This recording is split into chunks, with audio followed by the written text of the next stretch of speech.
Αρχαιολογικός χώρος Δοδόνης. Οι απαρχές του ιερού της Δοδόνης, που είναι γνωστό για την πανελλήνια ακτινοβολία του, ανάγονται στην εποχή του Χαλκού 2600 έως 1200 π.Χ.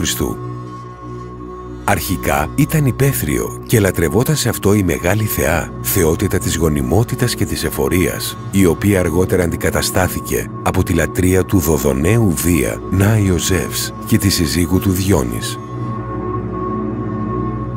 Οι ιερείς έλεγαν τους χρησμούς, ακούγοντας το θρώισμα των φύλων ή τους ήχους των τρυπόδων που υπήρχαν γύρω από το φυγό, την ιερή βελανιδιά του Δία. Προς τιμήν του γινόταν τα Νάια, ονομαστοί Πανελλήνιοι Αγώνες. Τον 4ο αιώνα π.Χ.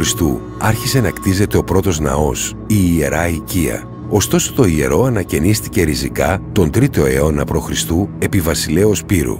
Την ίδια εποχή κτίστηκαν το Πριτανείο, το Βουλευτήριο και το Θέατρο, το οποίο είναι ένα από τα μεγαλύτερα αρχαία θέατρα της Ελλάδας, περίπου 17.000 θέσεων.